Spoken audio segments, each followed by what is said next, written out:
just a little bit about us. Alan, where are you? Right there. So Alan and Bridget Berger, and we're with San Antonio Bay Partnership. Do you want to tell them briefly about San Antonio Bay Partnership? You have to come up here so Zoom can hear you. Zoom land. Most of you know we're a nonprofit whose mission is the protection of the San Antonio Bay system, which includes Espiritu Santo Bay and San Antonio Bay. A couple of things that I'll mention. We just finished our final report on our shoreline cleanup. We didn't participate in that. You missed a lot of fun. But finally, we picked up like 24,000 items. I forget how many plastic bottles, 5,000, 8,000 plastic bottles, way too many. It was a very good success. And so the bay is cleaner, but every time I'm out, I see stuff we didn't get. So we'll do it again next year in September or October. I've had probably a record number of grant applications this year. All of them almost to Matagorda Bay Mitigation Trust. You don't know them, they're the money that came from Formosa's settlement with Diane Wilson. I've applied for shoreline cleanup, crab trap removal, and turtles for 3 more years. We'll know in January when we get them, but I'm pretty confident. We mean, this is a good job. I'm confident we'll get all 3 of those things funded. In addition to that, we've applied for several restoration projects. It's a bigger scale stuff. We have one of them going on. It's doing the engineering work for a bird rookery in San Antonio Bay. There's a big rookery in Chester, and a big rookery in Corpus Bay, but there's not many in between. And so that need was identified. We got a grant from the trust to do the engineering work for about this. It's called Little Bird Island, and it's off of Turnstake, just west of Turnstake, right off the Intercoastal Canal. Engineering's in progress. They doesn't guarantee we get it funded, but the way the money is this time, you can't compete for funding unless you're essentially shovel ready. So this grant is to get to do the design and get the permitting to make that happen. We just started work on crab trap removal. We'll start that it's in February, but the planning started on that, and so we'll be hearing more about that later. And so we couldn't do all of these things without the help of volunteers like y'all. So the turtle folks always seem to have the biggest turnout and the most fun. I'm jealous that people like to pick up turtles Everybody loves a turtle instead of plastic bottles, but that's the way it is. So I think that's all I had. If there's any questions about that. And all of our supplies, all of the volunteer gifts are purchased through the grant from the Matagorda Bay Mitigation Trust, Diane Wilson. So we are grateful for that money going back into our conservation efforts. We did also send out, we've kind of increased our effort trying to solicit additional funds for memberships. You know, it takes money to write these grants and coordinate all this stuff. A lot of that's not covered by grants from Matagorda Bay Mitigation Trust. So our overhead, we need help doing those kinds of things. So if you're not a member, consider becoming a member. Okay. All right. We are also Texas Master Naturalists, and I'll just speak briefly. Texas Master Naturalists is a program that is co-sponsored by Texas Parks and Wildlife and Texas AgriLife Extension. And we are certified by taking a chapter-specific training program that lasts, you have to have 40 hours. It's like 10 sessions. You don't have to make every session, but it always starts in January. And they take you to the different ecoregions in our chapter. Our chapter is 8 counties wide, and you learn some great stuff. You go to some terrific places. And so if you're interested in learning more about Texas Master Naturalists, let me know. Or there's some more of my chapter members here. Raise your hands. Who's a Texas Master Naturalist Midcoast chapter? So hit them up if you're interested. Our turtle rescue program, the Midcoast Sea Turtle Rescue, is a program under San Antonio Bay Partnership, in case I haven't said that. And we have lots of volunteers and groups that are participating. These are some of the groups that participated in previous years. We actually had SeaWorld from San Antonio come last year, which is really cool. And the Coast Guard supported us. So we add more and more groups every year. And if you know of some group or entity that wants to join our efforts, please let me know. So the way we started, of course, was after Winter Storm Uri. We found when we went to do crab trap cleanup, we found a whole bunch of dead turtles. And between Parks and Wildlife and myself surveying these dead turtles, we documented 557 dead turtles, telling us that there was no turtle rescue here. And so we filled this gap. There's a big gap in the middle of the coast where there was no sea turtle rescue, and that's how we got started. This is basically our territory. We do Matagorda Bay, Espiritu Santo Bay, and San Antonio Bay. East Matagorda Bay, we assist the coastal fisheries, Texas Parks and Wildlife up there. They've been doing East Matagorda Bay for many, many, many years, and they've got that down pat, and we just assist them in helping to transport. We do have boat captains.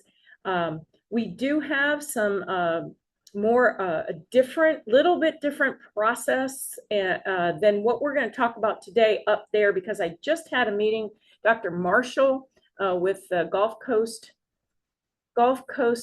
Center for Turtle Rehab, or I forget the thing, but he's at Texas A&M Galveston, and all the turtles from the Colorado River north, which includes East Matagorda Bay, go to Galveston.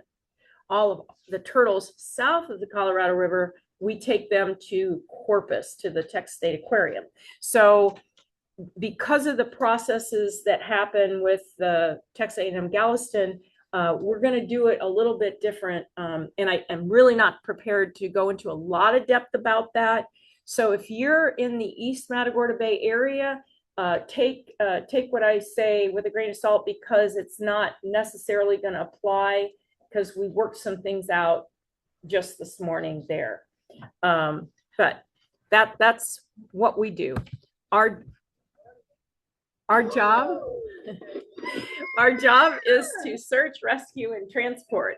And so you see, we don't do any rehab, we don't do any warming of the turtles, we send them.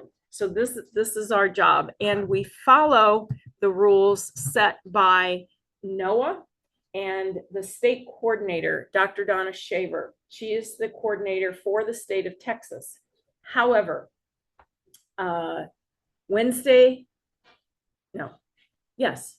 just yesterday, I went to Corpus for a big meeting with the National Seashore and lots of other entities for this coastal bend area. And there's going to be a change with all these federal agencies. They're having cuts, and they're having to scale down and go to their core missions. And Dr. Shaver will no longer be the state coordinator for the state of Texas. And she's been serving in that role for 37 years. So we all wished her well. They presented her with a plaque and thank you. But after December 31st, she will not serve. Now, when asked who will be taking that role, it is undecided yet.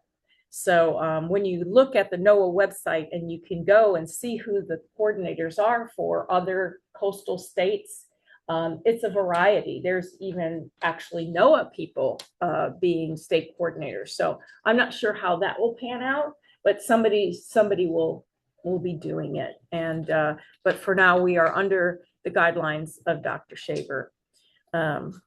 So how do we get our so how do we define a cold stunning event?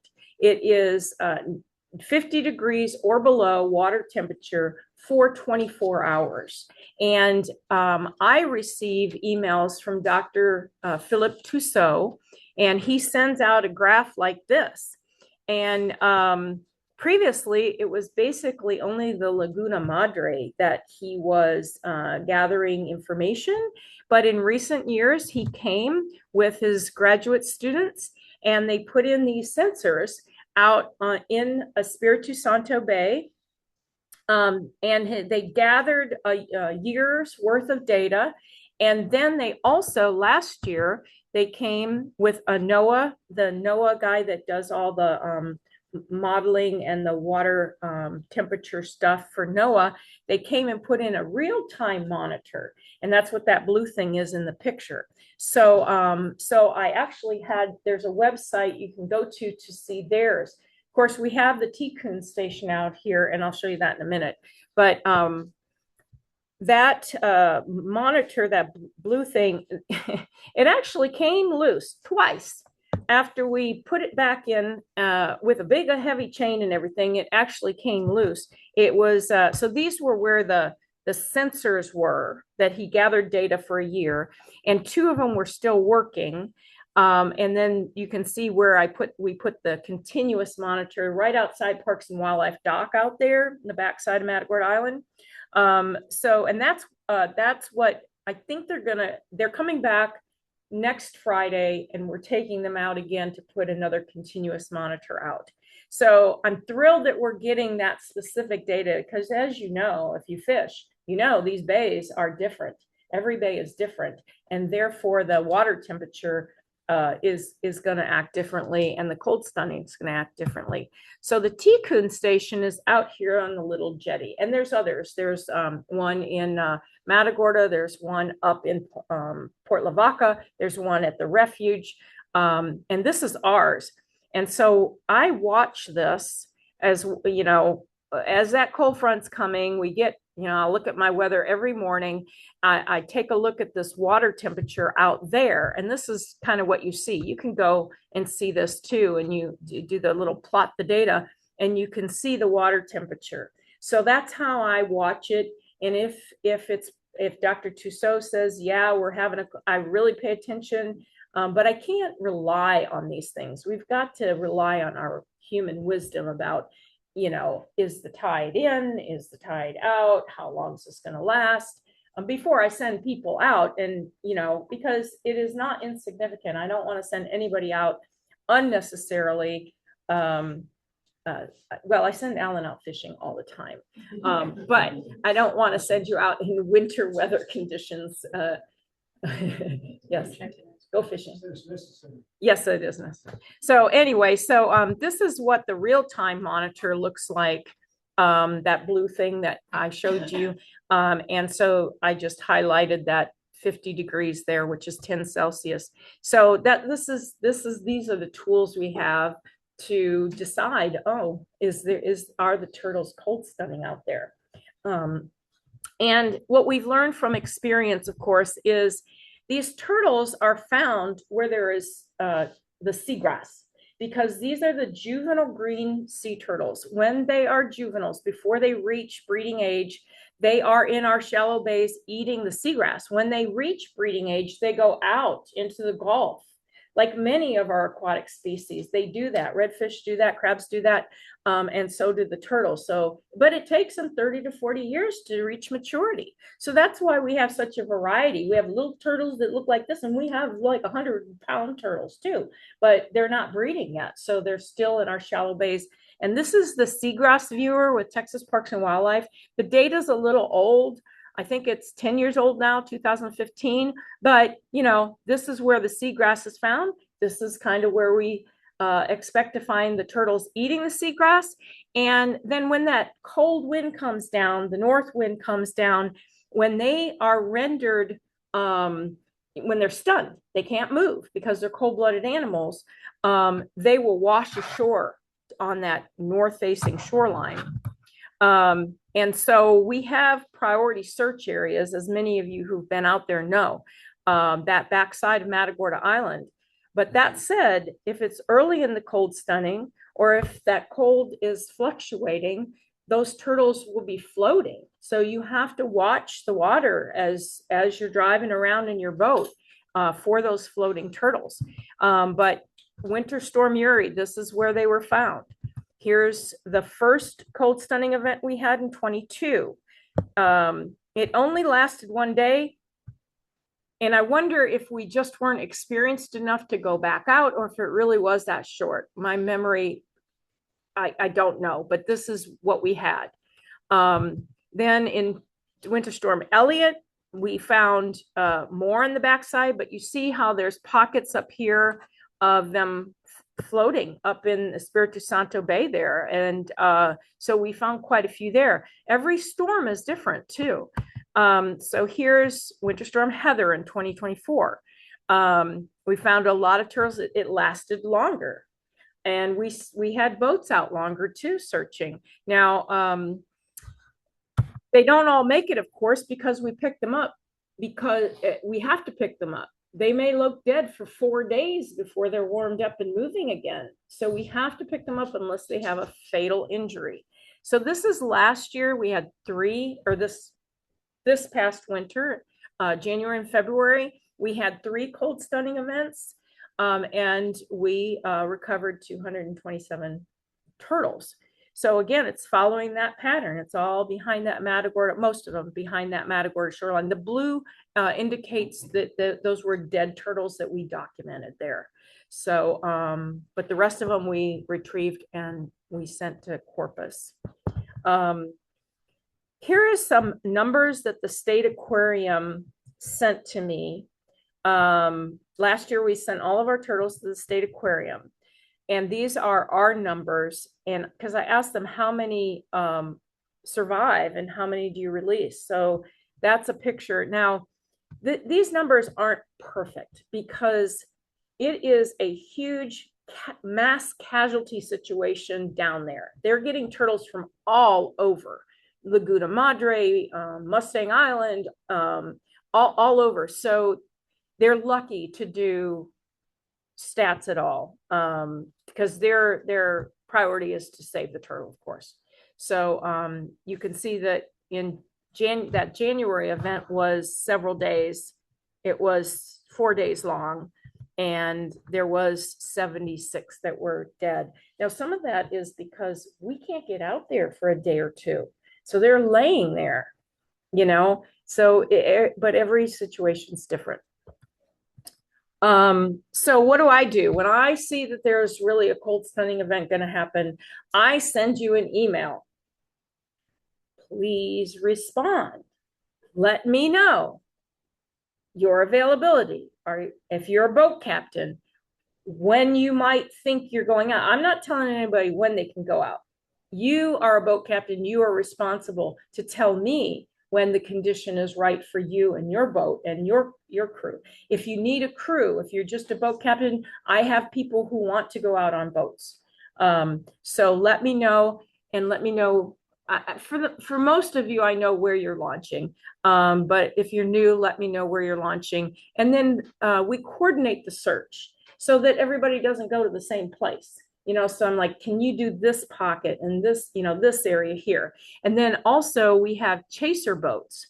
So we implemented that last year or the year before, where those airboats, bless them. I love hearing them at 5 a.m. now, because I know they can get up there and they can find those turtles, but they get full of turtles very quickly. So that's why now we have bay boats, or the Coast Guard helped us last year, where they offload the turtles onto a bay boat so they can keep picking up. Okay. So if you're wanting to be on a boat, or if you're ground transportation, let me know, because we need to coordinate that if you're available. Not everybody's available. You work, or you're out of town, or you're having surgery, or blah, blah, blah. So we know that. We also have some walkable shorelines that we implemented last year. And we have the Matagorda Beach. Some of it's drivable, some of it's walkable. Port O'Connor, we have Boggy, and we have the front beach, and we have the little jetty. It's good to take a look, make sure nobody's down in that little pocket at the jetty.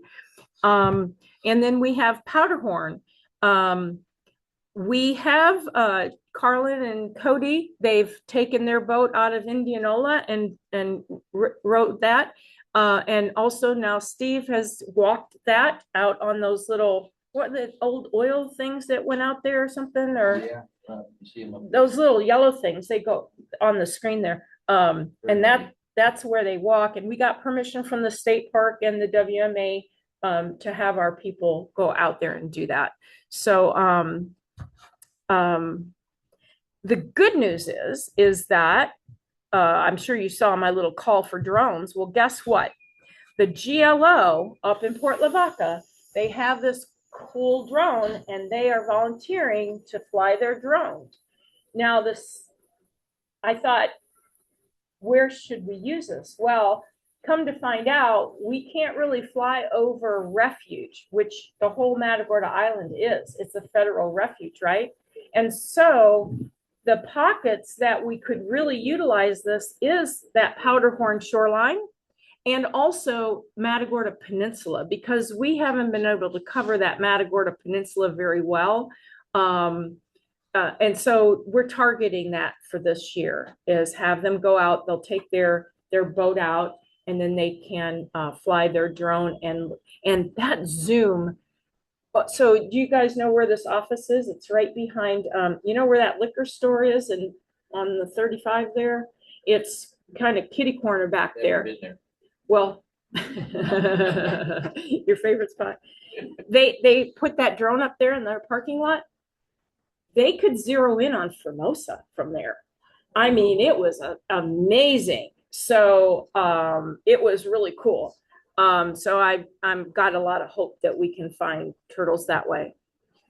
So when you decide to go out, text me, let me know you're on the water, please. And so I know who's out when, and I can start worrying about you.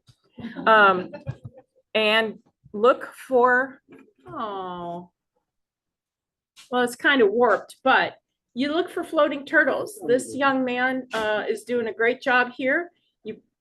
You can use also, if they're very small, you can use a large net, but try not to injure the turtle, because remember, these are aquatic species. They are not used to being on a boat with the gravity and everything. And so in their plastron, which is the bottom part, can be scratched. So don't drag the turtles, try to lift them carefully. We don't want to do any harm. Binoculars are always a plus. I don't know if you can find the turtle here. It's kind of evident, but there he is. So get you a pair of binoculars. Here's another example over by Sluria there. And then the best thing to do is the boat captain is responsible for the boat and to get all the crew safely. The crew should get out and walk those shorelines. And I know that's hard in a bay boat because that tide is out and you have to go through mud and all that kind of stuff. But that's kind of our job. Walk those shorelines, because a lot of times you can't see those turtles and they can be stuck up in the grass. They can be stuck up in mangroves and stuff like that. So the best way to find a turtle is to get out and walk. Important, always handle it by the shell, never by the flipper, by the head. You shouldn't have any that have tails. Those are the big males. But you can also, we have boogie boards, which I forgot to bring today, but if you need a boogie board, I have plenty that we found out there, freebies. Yeah.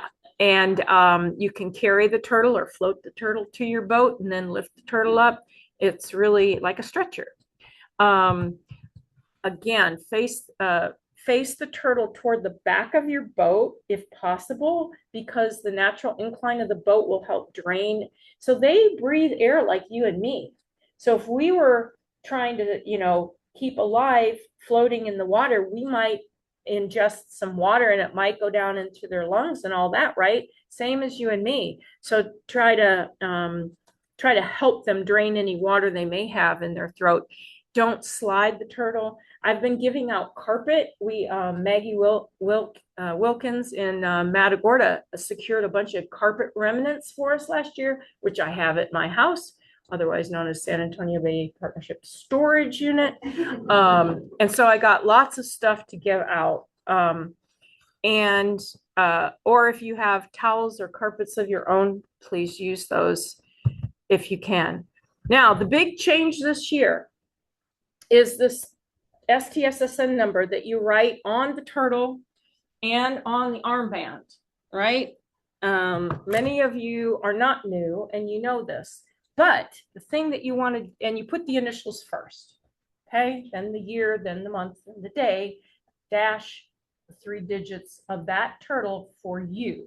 Whoever initials go on here, that's your turtle. You could have 2 people on your boat doing this, that's fine. Just make sure that each person keeps track of their turtle and number it appropriately. But do it larger. I'll show you a video in a few minutes at the state aquarium. Some of these turtles go directly into a tank, and a lot of time, and they cut these off. You know why they cut them off? Because the other turtles eat them. That's what they told me. When they're in the tanks, they will eat them off of each other. So they cut these off pretty immediately. They use it as a secondary though, and put it as tightly as you can without restricting the blood flow, because a lot of them will come off. We'll find them in the trucks and in the cars by the time we get down to Corpus. They do come off. So that's why these numbers are so important.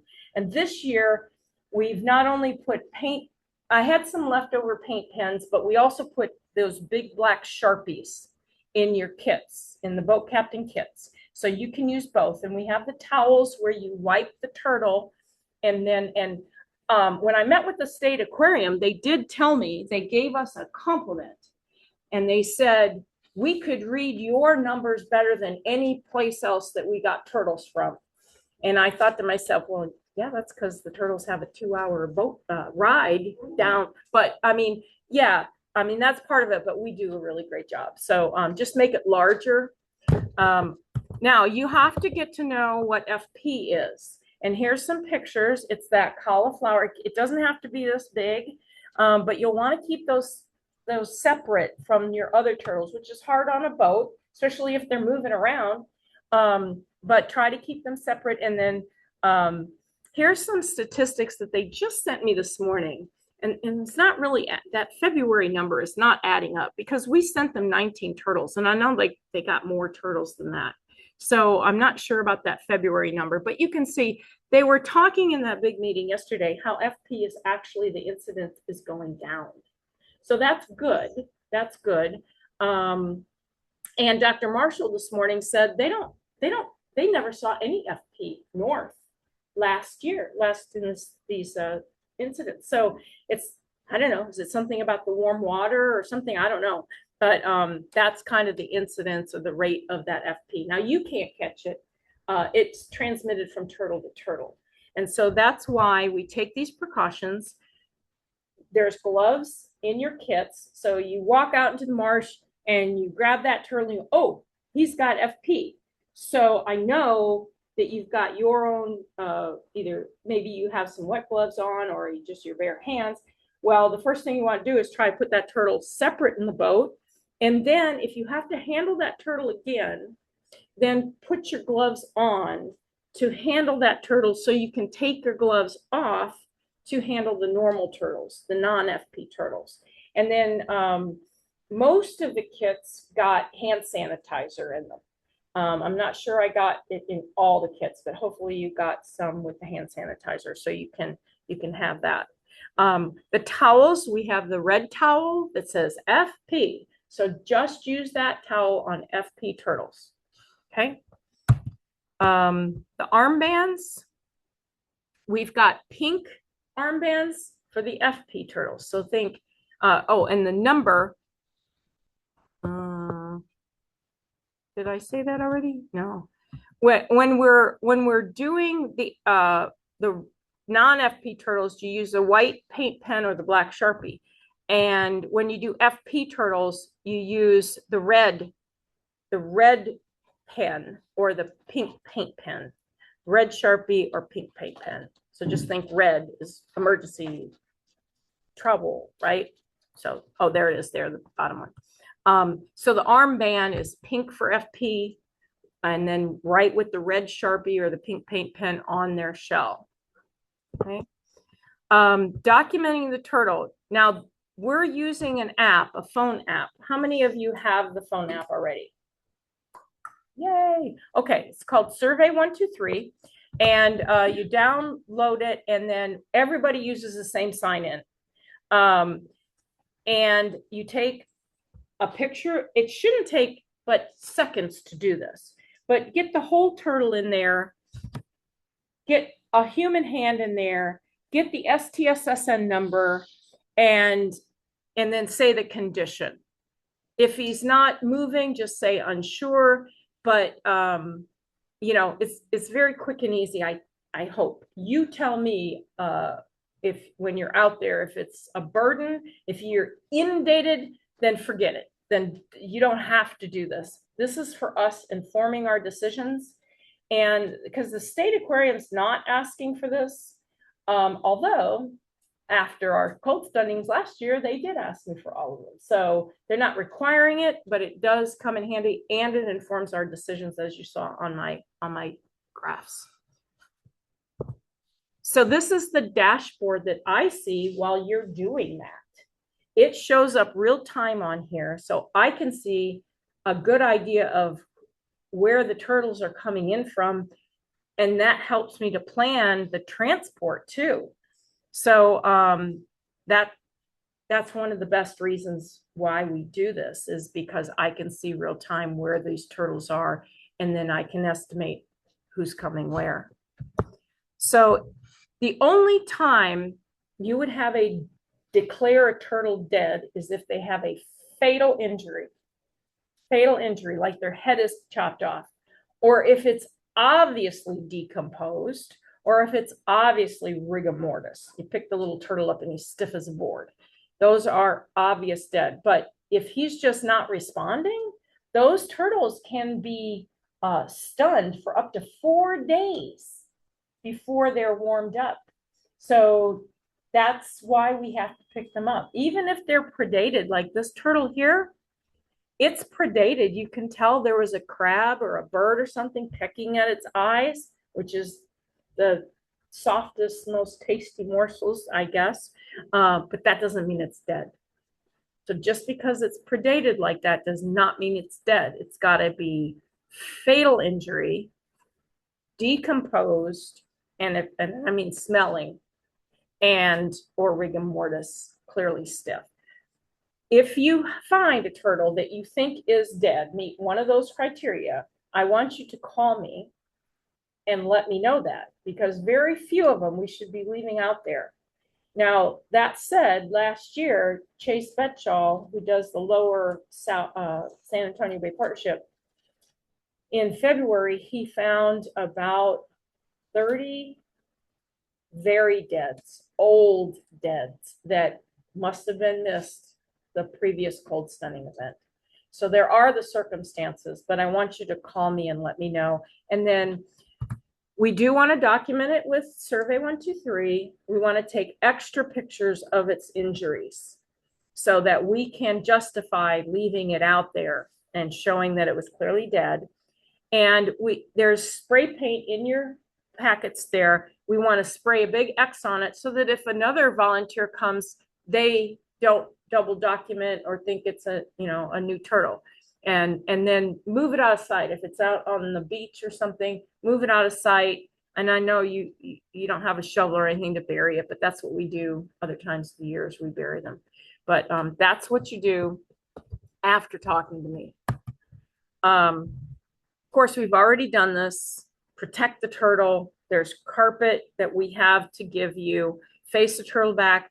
The airboats are tough because they just have that top part and the bottom part. But if you can protect them from the wind, that's ideal, because we don't want to chill them any further than they are.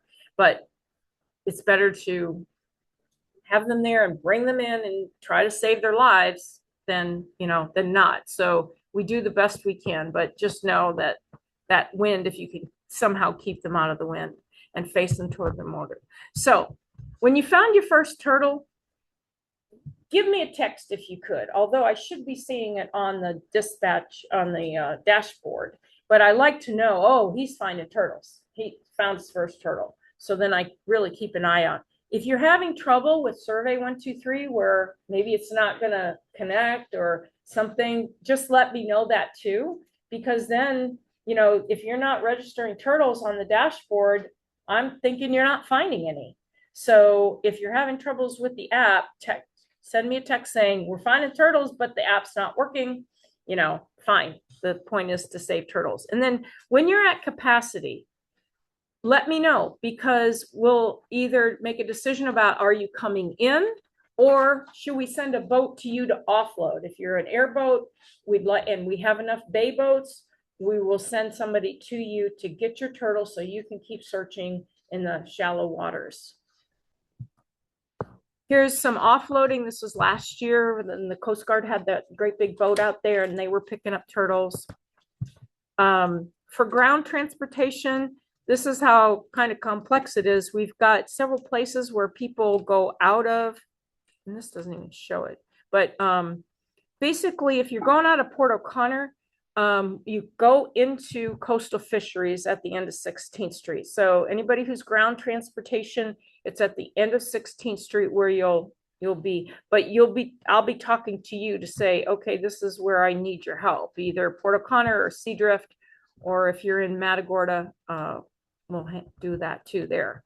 So Coastal Fisheries here.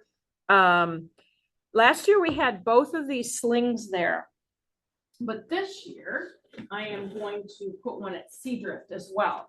They're two different sizes, and if we do get that funding again next year, I'm going to buy two more because it does come in handy, the different sizes. But you basically open this up, the Velcro straps, and if it's a big turtle, have somebody tip the turtle this way, stuff it halfway under, then tip the turtle this way and unfold it there, and then put the Velcro straps over. And there's 4 handles on here for either 2 or 4 people to lift, depending on how heavy the turtle is. But they Bridget? really handy. Bridget? Yeah. Yes, ma'am. Zoom people did not see the sling at all. Yeah, it's hard. Let me hold it up. Thank you. That's my best friend, Patty, keeping me honest. So here's the sling, but you can see it in the picture there too. The blue one is the bigger one. So thanks, Patty. Okay.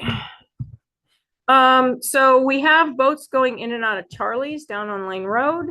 And that's where a lot of times we do need those private vehicles to go there. Because in Seadrift, we also have Swan Point, and we usually need private vehicles going there too. And at Seadrift, we are blessed to have a new, Melissa, please stand up. We have a new Seadrift site coordinator. She did amazing last year. She coordinated all the turtles coming in there, and we had private vehicles coming and dropping turtles off too, because we want a full load before we go. And then she rented the U-Haul van from Port Lavaca, brought it down to her place, had it there in the marina, and made sure all the paperwork got there, and then she drove the turtles down to Corpus. Just we're blessed. So we've made her an official I wish I had some money to give you, but I don't.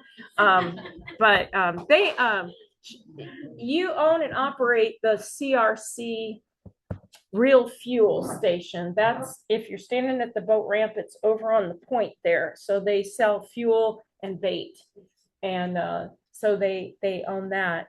So besides having a full-time job, we're blessed to have that. Oh, here's another picture of the slings and offloading. And see, we have carpet down in the U-Haul trailer. We can give carpet to the pickup trucks. All have covers to them. And when you're transporting, of course, no heat in the vehicle. We don't want you to turn your heat on if you have an SUV. Here's the other new thing that they've asked us to do. So this is where that paper, hopefully you got one when you came in.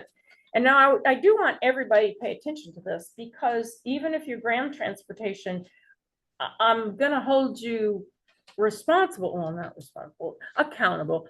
I want you all to be responsible to get this information and make sure it goes with the turtles. So I was talking to Otto earlier, and he's spot on when he says that those airboats, they don't want to take the time to do that paper, right? And so I don't really care who does it, but what's most important there is you don't need a GPS on there, even though that latitude and longitude is highlighted, but you do need to put the bay, and down at the bottom, it says the STSSN range. So if Alan picks up 15 turtles, he's going to put ARB 2025 1211 for today, 001 through 015, 15 turtles. And they're coming from Espiritu Santo Bay. That's up in the middle of that form there. So, and then we would like to have the name of that corresponds to the STSSN. So that's the minimum that we need, the minimum to send with those batch of turtles. And then at the dock, if the bay boat wants to fill that out, or if Melissa or I at Parks and Wildlife fill that out, that's fine, but it needs to go down to Corpus. That's what they're asking us for, and we're trying to comply. Okay, so ground transportation. Again, covered vehicle, no heat. We try to get the FP turtles in a whole separate vehicle. Now, we do have some tubs and things at Parks and Wildlife here. I may think about purchasing some because sometimes it's not feasible to send the FP turtles separately. So if we put them into tubs, then they're separated and we can send them in the vehicle with the other turtles. But we don't want to spread that disease. So this is where we take them down to the State Aquarium. And you know that big brand new bridge thing that opened up there? You don't have to go across that. It's before that. It's you have to exit, and then you kind of swing around, and it's before that big bridge. And they'll be waiting there. And so here's Steve Marowitz. He borrows that trailer from the Methodist Church, and we take the turtles down from Port O'Connor here or there. We rent a U-Haul for Seadrift, and also at Matagorda, we rent one from Bay City, and we take those turtles up to Lake Jackson. So that's our standard. Oh, you got the same shirt on. He's wearing the same thing. And here's what happens at the State Aquarium. Oops, wait. So they help you offload. They have special carts too, but they will help. They'll jump up there. They're young people, so they can help do that. And they know what they're doing. It is a slick operation, I'll tell you. And while you're watching that, so when I went down about a month ago, Melissa and I went down for a meeting. They gave us a tour of their hospital setup. Really impressive. And they invited us to organize a group to go down there. So I'm going to do that. I'm going to send out a call and see who wants to go, and how many people they can entertain us, but we'll make a day of it. Okay. After the holidays, maybe. And so they separate the turtles. Like I think this was the FP. Well, they had two separate areas. So they there's a veterinarian assessing the turtle right off the bat. That other gal, she was doing the pit tag reading. It's like the microchip in your pet. So that's what she was doing. Then they send them to the vet, and the vet checks them over and sees if they're ready for the water. These turtles were not. They were into they have to be warmed up first. And they will keep turtles for like up to 4 days to see if they come back to life. And then what they do is the ones that are ready, there's these big booms that they inflate, and then they fill it with water. There's like a pond liner, and they fill that with the salt water which is right beyond that fence. They just pump it up from the bay, and they fill that with the salt water. And then they put them, these turtles, see that one's flapping around? He's ready for the water. And they all have to be swim tested before they're released. But they can't be released until the water temperature is at the right thing. And they do put them into the Gulf because the Gulf is warmer than our shallow bays. And I don't think they have any problem finding their way back to our base because we have plenty. Somehow they find their way back. So I'm not concerned about that. Here's another cool video. And you can see now that none of them have the armband on. They've all been removed. But look at, see the paint pen. If that can be bigger, they can read those numbers better. So, and they will do, you know, the ones that need veterinary care, they provide that too, because some of them may be injured or whatnot. So that's what it looks like down there. And then the best part of all is when they get ready to release, they invite us. And if you have the time to go to Corpus, you can help them release the turtles back into the Gulf. So that's a really joyous time. So other than cold stunning, we also do stranding response all year long. And we get about 15 a year. I'm getting a lot of calls from that East Matagorda Bay Gulf Beach in the summertime because there's vehicle traffic. That's where people can go and drive their cars and fish off of there. So there's a lot of, and then the turtles, a lot of them are loggerheads, although we had one, it was dead, but it was a male Kemp's Ridley, which is kind of a treat because you never get to see them. But it was dead. So we took it for necropsy down to the Ark. But if you dial the hotline number, and there's stickers on the table to take for your boats or whatnot. And if you press 3, you get me. And then I call you if you're available. If I need help, I usually respond to these myself. But if I do need help of going to pick up the turtle or whatnot, then I'll reach out. So Dennis Carlton, we see Bobby Garner and Donna Bailey. Those are all our folks there that went and here's a picture. Oh, okay. So what else you can do? This is what else you can do. You can pick up litter because there's so much turtle bitten stuff out there that we pick up with our shorelines cleanup and otherwise just going to the beach. And also your fishing line. Try your best to retrieve all the fishing line. Sometimes it's unavoidable where you get it snagged on something or your line breaks, but turtles do get caught in that. And then of course, replace your plastic stuff with reusable. And that's it.